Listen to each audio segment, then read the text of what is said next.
Every time you peel a banana, you're holding a little strip of hidden fertilizer in your hand. And then most people throw it straight in the trash. If you've got kids, smoothies, or a morning oatmeal routine, you might go through 5, 6, even 10 bananas a week.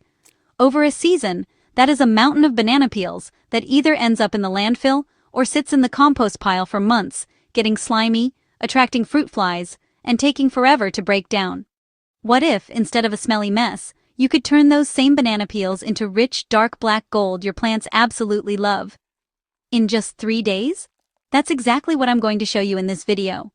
I took a week's worth of banana peels, and in 72 hours I turned them into a dark, nutrient-rich black gold booster for my garden beds. No smell, no flies, and no waiting 6 months for a compost pile to catch up. And the best part? You can do this with what you already have in your kitchen and backyard. Step 1. Collect and prep the peels. In my house, we don't change our eating habits for the garden, we just stop wasting what's left. Anytime someone eats a banana, the peel goes into a small container in the freezer. Freezing does 2 nice things for us. It keeps the kitchen from smelling, and it actually helps break down the cell walls in the peel, which makes them soften and break apart faster later on. For this batch, I used about 8 to 10 banana peels. That's a good amount for a small bucket, enough to make a strong brew, but not so many that it turns into a sludge. Once you've got enough, pull them out of the freezer and let them thaw. They'll already feel softer than fresh peels. Now we make the most important move in this whole process. Grab a good pair of kitchen scissors or a knife and cut those peels into small pieces. I'm aiming for 1/2 inch to 1 inch squares or strips. They don't have to be perfect, but smaller is better. Microbes can only work on the surface of something. So when you go from one long strip of banana peel to 50 little pieces, you've just given your microbes 50 times as much surface to chew on. This is the difference between nothing seems to be happening in a pile of whole peels, and wow, this is really breaking down over just a few days. Step 2. Build the brew. For this, you'll need Number 1. A clean bucket or container. I like something in the 1 to 2 gallon range. Number 2. Non-chlorinated water. Rainwater is perfect. If you're using tap water, let it sit out overnight so the chlorine can gas off. Number 3. A handful of mature compost or good garden soil. This is your inoculant, your starter culture of microbes. Number 4. Optional but powerful. A teaspoon or so of unsulfured molasses, or a little spoonful of brown sugar. That's microbe food.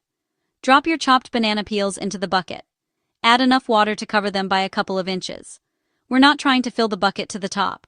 We just want all the pieces submerged so they can soften and release their nutrients. Now add that handful of mature compost or healthy garden soil. This is like pitching yeast when you make bread or beer. You're introducing a big, diverse community of beneficial bacteria and fungi that are already adapted to breaking down organic matter. If you're using molasses or sugar, stir that in too. It gives those microbes a quick energy source to get them reproducing fast. Give the whole thing a good stir. You'll see bits of peel and little flecks from the compost swirling around. Pretty soon, that clear water is going to start looking like weak tea.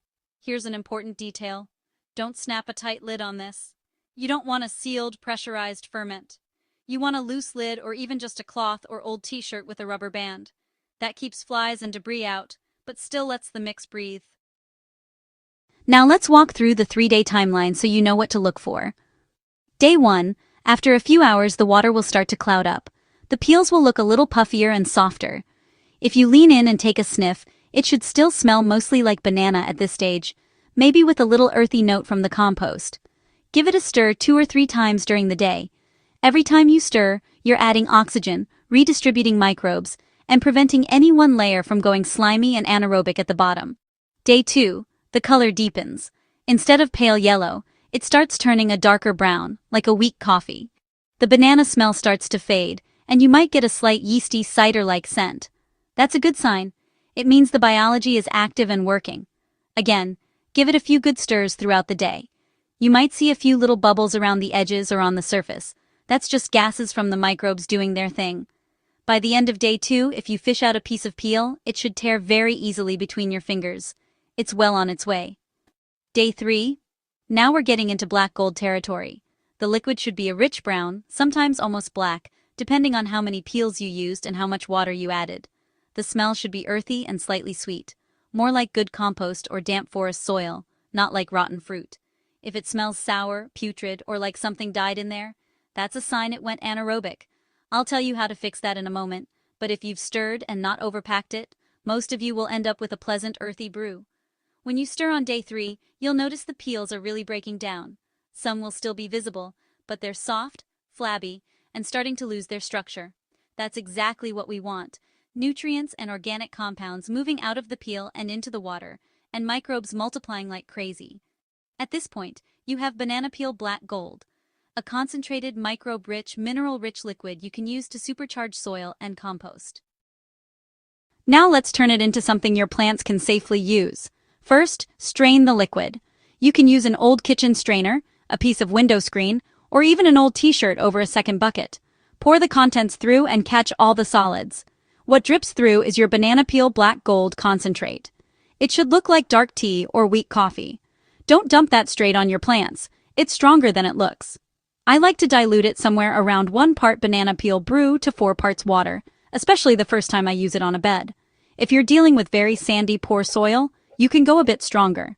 If you have heavy clay that tends to hold on to nutrients, be a little more conservative. You can use this diluted mix in a watering can and pour it around the root zones of fruiting plants and heavy feeders, tomatoes, peppers, squash, cucumbers, roses, container plants, anything that benefits from a gentle potassium and calcium boost. What I don't do is spray this directly on leaves. It's a biological brew. I want it working in the soil with the microbes and the roots, not sitting on foliage. Now, what about the solids you strained out, all those softened bits of peel and compost?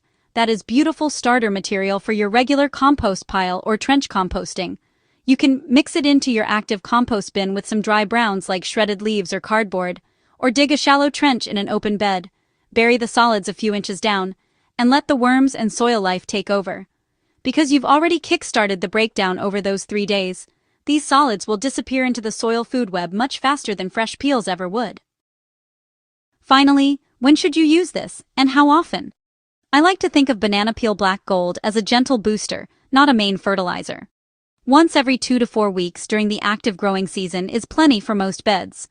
For potted plants that are fruiting heavily, you can do a light drench a bit more often.